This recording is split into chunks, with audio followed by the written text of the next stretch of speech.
Hello, it's Concord Wind. I prepared a passage of God's words, but I just wanted to promote my newest song.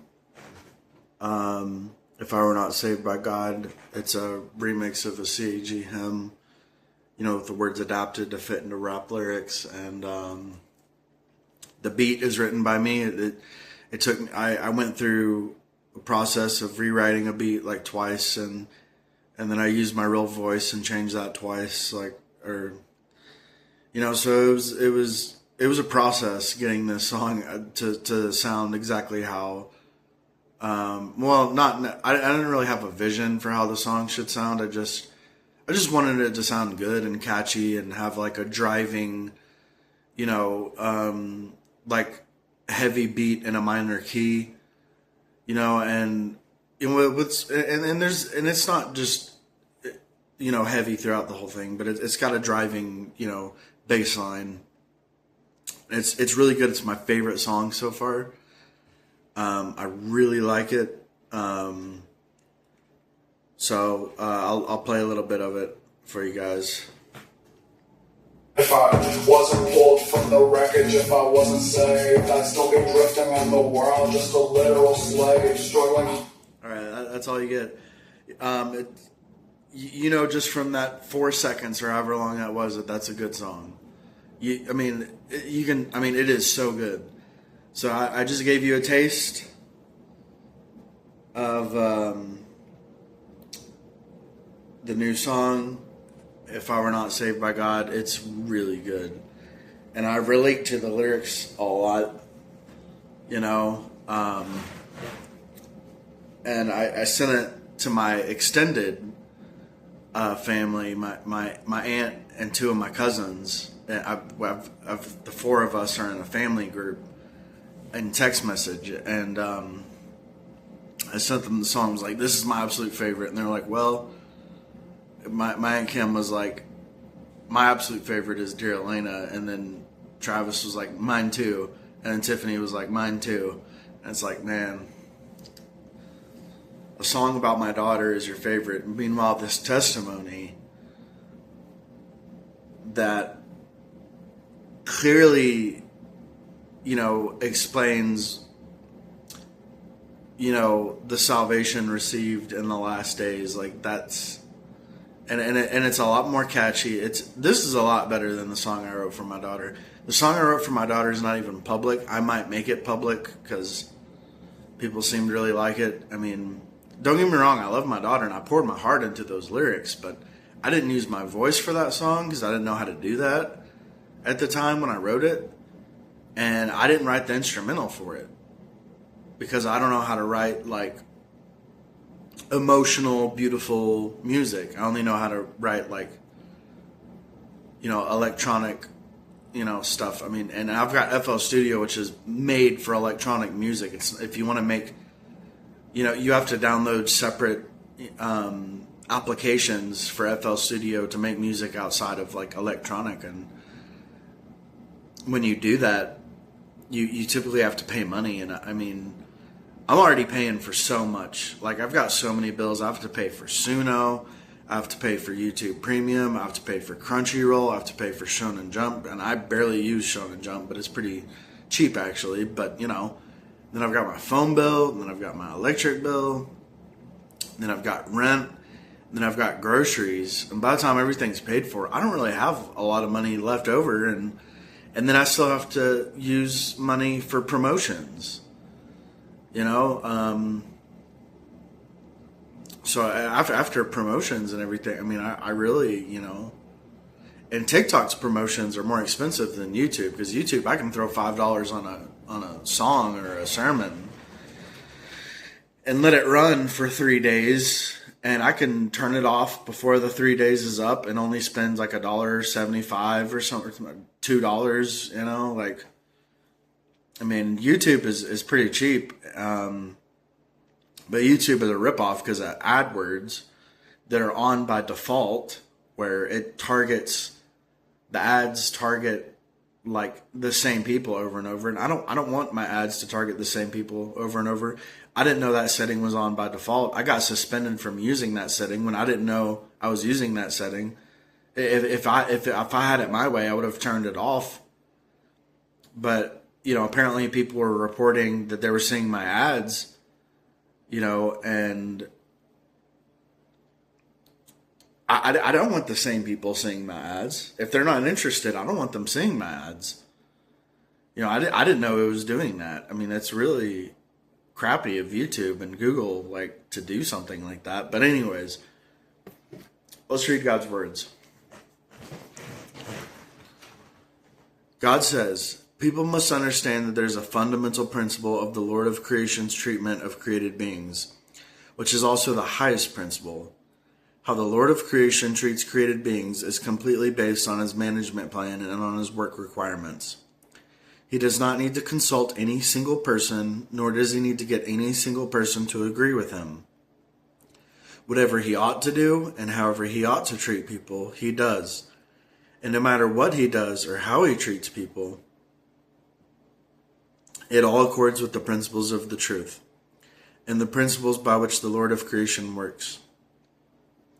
As a created being, the only thing to do is to submit to the Creator. One should not make any choice of one's own. This is reason that created beings ought to have, and if a person does not have it, then they are not fit to be called a person. And what does that mean exactly? Having no choices. What does that mean, having no choices? It means when you decide to do something, when you put your plan into action, you begin implementing, taking the steps necessary to make your plan a reality. If there is an insurpassable obstacle in your way and you're unable to make your plan a reality, don't continue to fight to make your plan a reality. Don't continue pushing for that plan.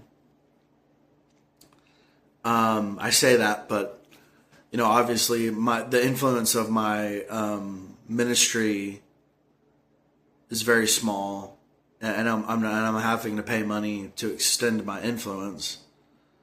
But that's duty in spreading the gospel. That it's God's will for the gospel to spread. So if you know something is God's will, which, I have to be careful saying that because a lot of people are going to think, well, this is God's will. Well, you don't know that. The only thing that we can know for sure that's God's will is for the gospel to spread. That's it. That's the only thing, and for your disposition to change, obviously, that's God's will. Practicing the truth is, in line with God's will. Obviously, if there's obstacles in your way that are preventing you from practicing the truth, you should still find a way to practice the truth, obviously. And spreading the gospel is an element of practicing the truth. That's one way you practice the truth is by spreading the gospel. So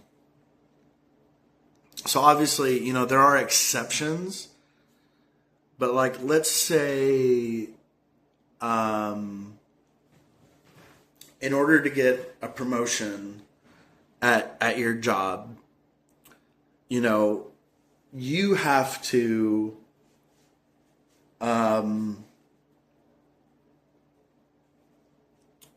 go to, I don't know, the Netherlands. You have to fly to the Netherlands on a business trip with some of your coworkers and your boss. But the week that the Netherlands trip has been scheduled is a week where you're supposed to be working on a production team in the church for a music video. So you shouldn't have, this is where the having no choices comes into play. You should always take God's side, and leave the promotion behind. Don't take the Netherlands trip. You have no choice. You have to submit to God's will. You have to work on the production team for the music video, in the church, and that you can't have any choices. You have to like submit to God's will, and that's one example of what that means, but that's not the only example. Like, let's go back to the Netherlands trip. Let's say,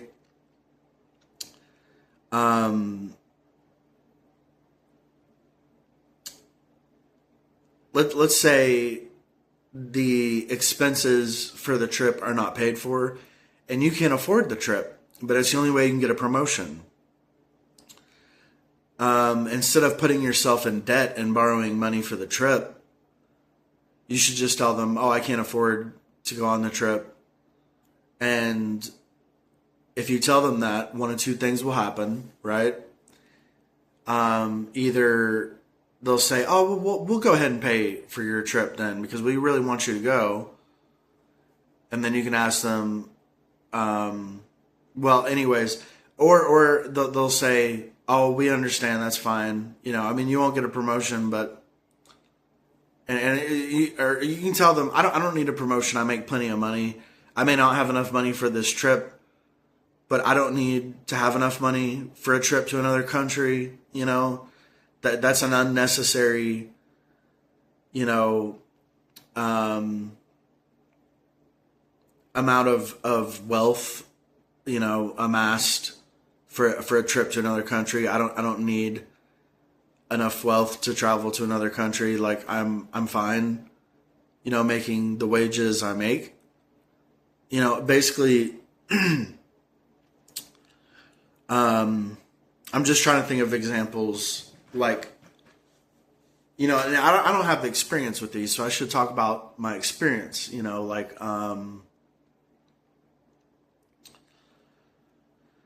so obviously I do my duty. I make videos, I make songs, and, I do this for many reasons, to contribute to mankind, to contribute to God's management plan. It's something I want to do. It's something I feel I have no choice about. It's something that I feel is relevant to God's management plan, relevant to the work God is doing. I feel and I know in my heart that this is what I ought to do, what I should be doing. It's the mission, it's the duty, it's the responsibility, it's the commission, it's the obligation of a human being created by God. And so I don't have a choice but to submit to the will of the Creator and carry out His will in my life. Not only because that's what I want, but because God's authority reigns supreme in my heart, and I submit to His authority. I don't resist His control. In fact, I pray for God's will to be done in my life and in the lives of others. I care about my sisters and I care about my brothers.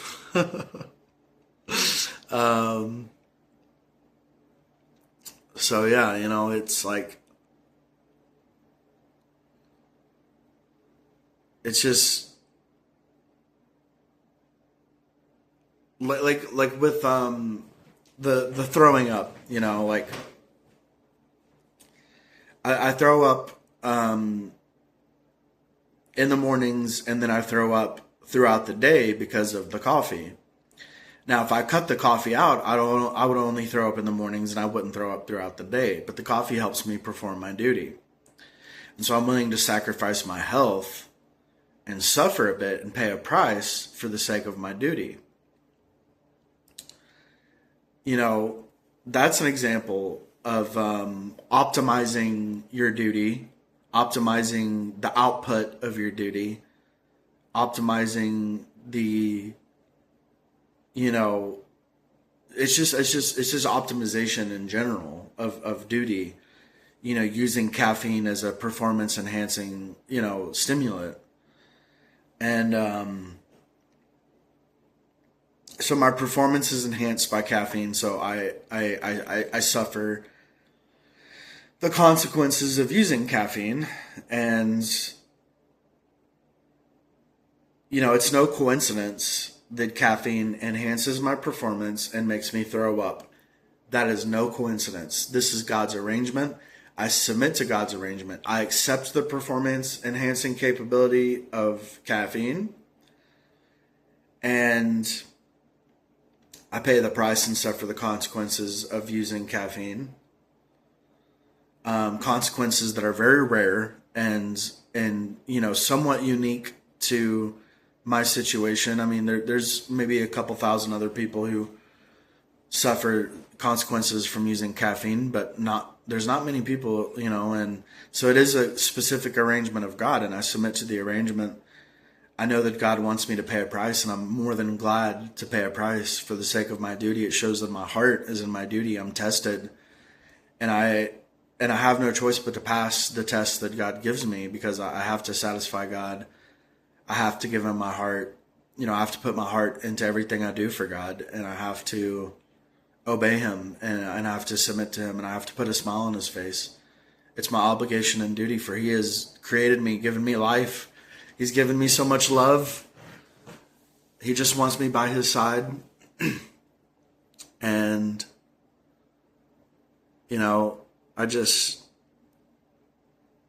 plus he's so righteous and holy and innocent and lovely. I mean, obviously he deserves all the love, all the respect, all the reverence, all the fear. He's just so wonderful. And so, of course, I want to give him my everything. And that should be, the voice of the heart of every person. People don't care enough about God. People just think God is totally divorced from their lives. It's very tragic. God is intimately involved in the lives of each person. People just don't realize it because they don't really believe in the sovereignty of God. They say God is in control. But then if you say, then why do tragedies happen around the world? And they say, oh, well, that's Satan. And it's like, I thought God was in control. And they're like, well, Satan has power too. And it's like, no. See, your knowledge of God is too lacking. Satan doesn't have anything to do with the word power. Satan is totally disconnected from the word power. Don't get me wrong. Satan,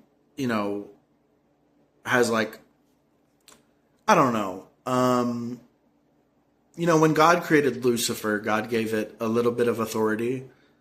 It's nothing compared to God's authority, of course. But, really, Satan has nothing to do with the word authority. But it did have what can only be described as a little of authority over the angels. And it used that authority when it became Satan over the humans to corrupt them.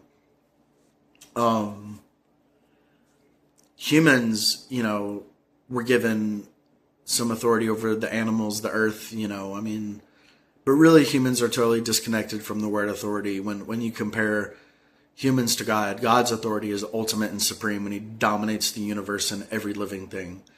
So that's completely different from the so-called authority of man, the so-called authority of Satan, which is a bit higher than man's. But man is ultimately able to reject Satan and deny its authority and submit to the authority of God, because God's authority dominates all things. And Satan's authority has to ask for God's permission before anything can come under its rule. It has to ask God for permission. It can't move the ants about on the land without asking for God's permission. So Satan is inferior even to the ants, and humans also are inferior to ants. Corrupt humans are inferior to ants because ants don't rebel against God. Ants don't resist God. Ants don't judge and condemn God's work as a cult. Ants just submit to God in all things and do their duty. They perform their function and live by the instincts God gave them. They have no choice but to live their lives the way they do.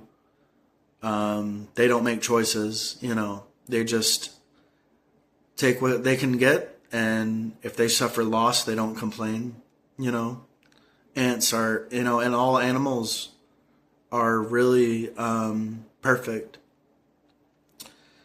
But humans are the only ones of God's creation, besides like Lucifer and the fallen angels, but humans on the earth, in the material realm, are really the only creatures God created that, were susceptible to corruption. And But that's not, that's a temporary state. Corruption is a temporary state that mankind experiences. And, obviously we're created by God, so we should bear the testimony and the witness of creatures created by God. We should represent creatures created by God, represent God's goodness and righteousness. Because the painting reflects the painter. The art reflects the artist. The music reflects the musician. And so if we're to reflect God, reflect His design, reflect His goodness, reflect His righteousness, we have to accept His judgment and be purified by His words, so that we can reflect God. Reflect His design of us. We must live up to God's standard, live up to the fact and reality that we are created by God. And so all things that God creates are good. And so we have to be good to prove that God didn't create us, as flawed, susceptible to corruption, permanently susceptible to corruption, permanently corrupt. Like, there are people who think we'll always be sinners and that's it. And those people have too little faith, because God created us, so we have to have the faculties and capabilities of perfection. We have to have at least the capabilities and faculties of goodness. We should be able to be good if we're created by God. We should be the symbol of God's creation, the pinnacle of God's creation, the highest of all of God's creation and so we should be good. We should be righteous. We should take God's commission as our own and do our duties and worship the Creator, not lie, not brag, not complain. We should be thankful, appreciative, submissive, honest, humble, hardworking. And we should love God with all of our hearts, for He is good and we are created by Him. And so a lot of people don't understand this message. If you understand this message, leave a comment. If you watched it into this video, leave a comment. Don't just leave a love, react, or like, or whatever. Like, if you've watched this far, leave a comment. Let me know if you agree with this message, or if you disagree. Let me know specifically what points you disagree with, and I will address those points in future videos. I might even address the points that you make against what my sermon. I might address those points in a future video that I make later today, because I've got coffee in my system. I think I've got another video left in me today, so this video has been going on for too long. It's going to take probably 30 minutes to compress this video file into a small enough file that I can upload. So I need to go ahead and end it before it gets too long. All right, God bless. Thanks so much for watching, and goodbye.